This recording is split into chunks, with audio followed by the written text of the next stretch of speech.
Hello student, आज हम लोग इस वीडियो में फिर एक नया टॉपिक लेके आए हैं जिसका नाम है कैपेसिटर यानी कि संधारित्र। तो देखेंगे आज कैपेसिटर क्या होता है और ये कैसे वर्क करता है और ये किस प्रकार बैटरी से बिल्कुल अलग है। ओके, और इसके कुछ लास्ट में हम लोग इसके न्यूमेरिकल्स प्रॉब्लम्स को भी देखेंगे और इसी में पैरेलल प्लेट कैपेसिटर यानी कि समांतर प्लेट संधारित्र के बारे में भी चर्चा की जाएगी। तो बने रहिए वीडियो के लास्ट तक। जैसा कि आप इस पे देख रहे हैं कि कैपेसिटर क्या है। एक्चुअली मैं सबसे पहले आपको मैं दिखा देता हूँ। ये आपने देखा होगा जरूर पंखे में लगा हुआ। अगर किसी मोटर में आपके घर में किसी कोई डिवाइस है जिसमें मोटर लगता है, जैसे कि हमारा सीलिंग फैन होता है या हमारा टेबल फैन, सब में ये कैपेसिटर यानी कंडेंसर लगा रहता है। इसका साइंटिफिक या भौतिक में या हम कह सकते हैं फिजिक्स में क्या नाम होता है, कैपेसिटर नाम होता है। ठीक है, तो इसका क्या काम होता है और ये कैसे वर्क करता है, तो चलिए समझते हैं। तो कैपेसिटर क्या है? एक ऐसी डिवाइस जो अपने आप में चार्ज को क्या कर ले, स्टोर कर ले। ठीक है, मतलब अपने ऐसी डिवाइस जो चार्ज को स्टोर करती है क्या कहलाती है? कैपेसिटर कहलाती है। और ये अब बात आती है कि चार्ज बैटरी भी तो स्टोर करती है, तो बैटरी को हम कैपेसिटर नहीं कहते, है ना। तो थोड़ा सा डिफरेंस होता है कि जो कैपेसिटर होता है ये पहले तो अपने आप में चार्ज स्टोर कर लेता है, मतलब चार्ज को संरक्षित कर लेता है, और जैसे ही इसके अंदर चार्ज स्टोर हो जाता है वैसे ही इसका काम खत्म। उसके बाद जब चार्ज को देना रहता है, इससे हमें चार्ज लेना रहता है, तो ये एकदम से अपने द्वारा स्टोर किया हुआ चार्ज एकदम से पूरा का पूरा एकदम दे देता फटाक से, तो इसको हम कैपेसिटर बोल देते हैं। बट जो बैटरी होती है वो भी अपने आप में क्या करती है, चार्ज को स्टोर करती है, आवेश को संरक्षित करती है। बट क्या होता है, बैटरी को पहले चार्ज किया जाता है, मतलब चार्ज स्टोर किया जाता है, और फिर धीरे धीरे उससे आपको चार्ज लेना है तो आप वायर कनेक्ट करेंगे और उससे धीरे धीरे क्या होगा, आपको चार्ज मिलता जाएगा, यानी चार्ज फ्लो होने में टाइम लगेगा। बट जो कैपेसिटर होता है ये अपने अंदर स्टोर चार्ज को एकदम देता है, मतलब एक बार में ही सटाक से पूरा दे दिया, उसके बाद क्या हुआ, वो फिर डिस्चार्ज हो गया। तो इसका यूज बेसिकली आप देखते हो कि पंखे या ऐसी डिवाइसेस में किया जाता है जहां पे चार्ज को अचानक से हमें ज्यादा आवेश की आवश्यकता होती है। जैसे अब बात करते हैं, जैसे कि ये बैटरी का मतलब यहाँ पे एक हमने से ले रखा है, ये एक बैटरी है। इसको अगर आप चार्ज देते हो, मतलब इसको पहले, ये तो रिचार्जेबल नहीं है, आप कई बैटरी ऐसी भी जानते हो जो रिचार्जेबल होती है, मतलब उनको हम बार बार चार्ज करके बार बार उनका यूज करते हैं। बट ये वन टाइम चार्ज है।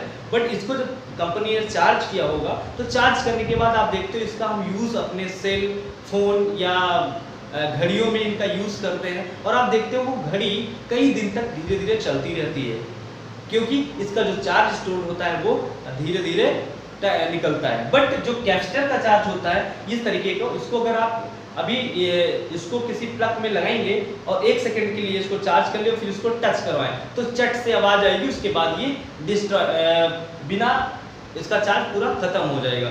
मतलब जो कैपेसिटर है वो चार्ज को स्टोर करके क्या करता है, चार्ज को स्टोर करके अचानक से दे देता है एक बार में।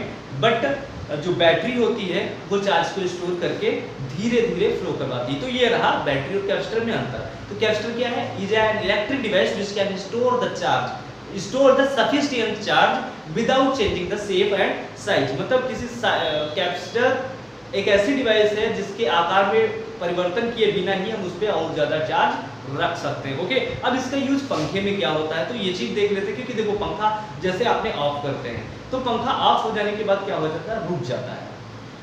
अब जैसे ही पंखा रुका हुआ है और आप अगले दिन या अगले मोमेंट उसको फिर से ऑन करते हैं तो रुके हुए पंखे में क्या आ जाता है, एक आपने न्यूटन का फर्स्ट लॉ जानते हो, इनर्शिया आ जाती है, रेस्ट की इनर्शिया आ जाती है।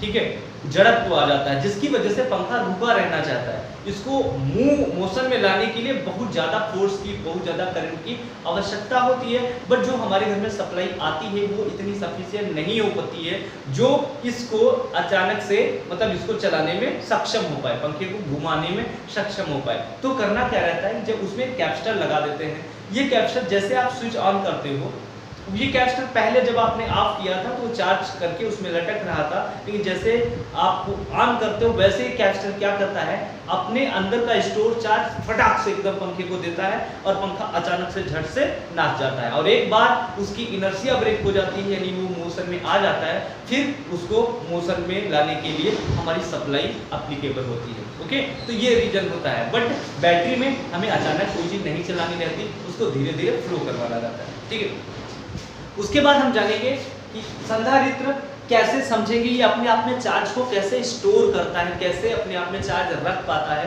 तो उसके बारे में हम लोग बात करेंगे। जैसे कि यहाँ पे पहला फिगर आपने दे रखा है, यहाँ पे हमने दो प्लेट ले रखी हैं, प्लेट ए और प्लेट बी। ठीक, इनको किसी भी अनकंडक्टिव मटेरियल की बने स्टैंड में हमने रख रखा है। मतलब कि ये रहेगा कि ये दो प्लेट्स हैं, इनको हमने आपस में थोड़ी दूर पे रख रखा है, और यहाँ पे इनको एक नॉन कंडक्टिंग मतलब जो विद्युत धारा का कुचालक होता है, ऐसे मटेरियल के जो स्टैंड बना रखे हैं, इन स्टैंड में हमने इन दोनों प्लेटों को लगा रखा है। अब एक प्लेट से हमने क्या कर, एक करंट सोर्स लगा रखा है या चार्ज सोर्स लगा रखा है जो इस पे चार्ज जाएगा।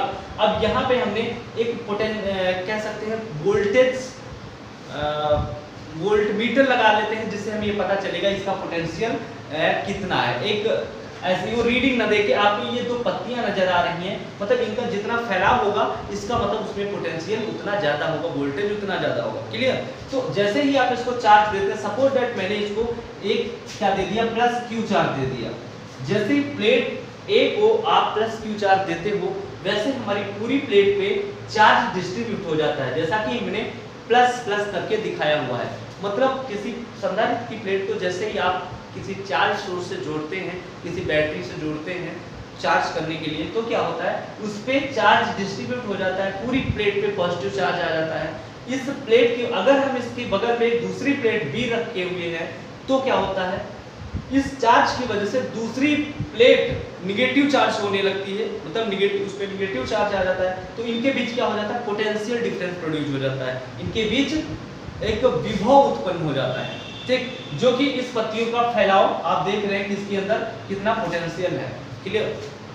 अब ऐसे इसमें चार्ज स्टोर कम होगा, लेकिन हम अगर इनको क्या कर दें, थोड़ा अर्थ से कनेक्ट कर दें, यानी दूसरी प्लेट को हम अर्थ से कनेक्ट कर दें, पृथ्वी से जोड़ दें, तो ये देखो, ये जो सर्किट दिखाया गया है, ये सिंबल होता है अर्थ कनेक्टिंग से। ठीक है, यहाँ पे पृथ्वी है, ये आपकी क्या है, पृथ्वी है। तो हम दूसरी प्लेट को जैसे ही अर्थ से कनेक्ट कर देते हैं, वैसे ही जो इस पे इसकी अपोजिट साइड जो पॉजिटिव चार्ज आया था, ये पॉजिटिव चार्ज पूरा कहाँ चला जाता है, अर्थ में चला जाता है, यानी हमारी ये वाली प्लेट और ज्यादा इलेक्ट्रोनिगेटिव हो जाती है, जिसकी वजह से इसका पोटेंशियल क्या होता है, इसके बीच पोटेंशियल घट जाता है। आपको पता है ये हायर पोटेंशियल पे था, और यहाँ पे इसके बीच जो पोटेंशियल था, ये माइनस चार्ज यहाँ पे डेवलप हो रहा था, तो यहाँ पे ये फैली हुई पत्तियां आपको ये दिखा रही कि यहाँ पे पोटेंशियल ज्यादा, इनके प्लेटों के बीच एक विभवांतर यानी पोटेंशियल डिफरेंट प्रोड्यूस हो गया है। लेकिन आप जैसे ही यहाँ पर क्या कर देंगे, इसको दूसरी प्लेट को अर्थ से कनेक्ट कर देते हैं, वैसे ही इसका जो आउटर प्लेट का पॉजिटिव चार्ज था वो अर्थ में चला जाता है, और ये वाली प्लेट और अधिक निगेटिव, इलेक्ट्रोनिगेटिव हो जाती है, जिसकी वजह से इन प्लेटों के बीच जो विभवांतर है यानी पोटेंशियल डिफरेंस है वो घट जाता है। और जैसे ही यहाँ पे पोटेंशियल घटा, तो इसका पत्ती क्या हो जाएगा, आपस में चिपकने लग जाएंगी, मतलब इनके बीच जो गैपिंग है वो क्या हो जाएगी, थोड़ी कम हो जाएगी। इसका मतलब इसको और चार्ज दिया जा सकता है। ठीक है, कहने का मतलब ये है, जैसे ही मैंने इसको अर्थ से कनेक्ट नहीं किया था, तो आपने इस पे पोटेंशियल अप्लाई किया, वो पोटेंशियल डिफरेंस इन पत्तियों के बीच आ गया, मतलब चार्ज आपने दे रखा है। अब हम क्या कर रहे हैं, इनको एज इट इज रखते हैं, वैसे ही रखेंगे, इसके आकार में यानी साइज में परिवर्तन नहीं करेंगे। बट क्या करना है आपको, बस दूसरी प्लेट को अर्थ से कनेक्ट कर देना है, यानी इसकी अर्थिंग कर देनी है। तो क्या हो जाएगा, दूसरी प्लेट का जो विभव है या पोटेंशियल है और ज्यादा इलेक्ट्रोनिगेटिव हो जाएगा, और इसका आप देखोगे कि इनके बीच जो पोटेंशियल था वो और ज्यादा घट जाएगा। पोटेंशियल घटा तो आपको पोटेंशियल बढ़ाने के लिए और अधिक चार्ज आप इसको दे सकते हो। यही रीजन है कि इसमें साइज में चेंज किए बिना ही हम इस कैपेसिटर पे बहुत ज्यादा चार्ज स्टोर कर सकते हैं। तो ये था चार्ज स्टोर कैसे करते हैं। उसके बाद हम लोग आते हैं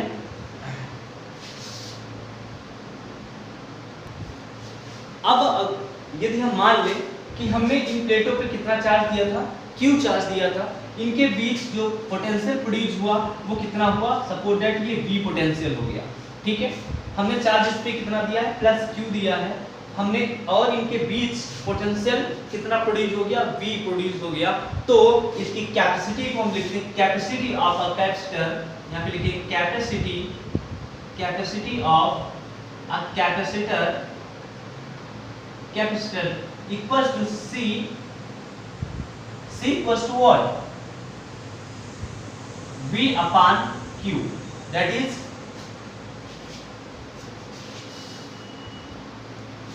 कैपेसिटी हो जाएगी आपकी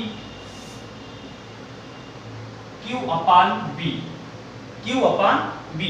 ये आपकी कैपेसिटी हो जाएगी। इसका मतलब ये हुआ कि जो कैपेसिटी है, किसी भी कैपेसिटर की जो कैपेसिटी होती है, चार्ज करने की जो क्षमता होती है, वह चार्ज और पोटेंशियल के रेशियो के बराबर होती है। यही रीजन है, अभी हमने कहा इसके बीच क्या करते हैं, पोटेंशियल को जितना ज्यादा कम कर लेंगे उतना ज्यादा हमारा उस कैपेसिटर की कैपेसिटी बढ़ जाएगी। क्लियर? जैसे कि आप यहाँ से देख पा रहे हैं कि C inversely proportional to V, इसका मतलब V अगर घटेगा तो कैपेसिटी बढ़ेगी। ये हो गया चार्ज की कैपेसिटी। तो आप फार्मूला याद रखेंगे C equals to Q upon V, ठीक है। चार्ज की कैपेसिटी को काहे में नापते हैं, मतलब इसका यूनिट क्या होता है, वो होता है फैरेड होता है।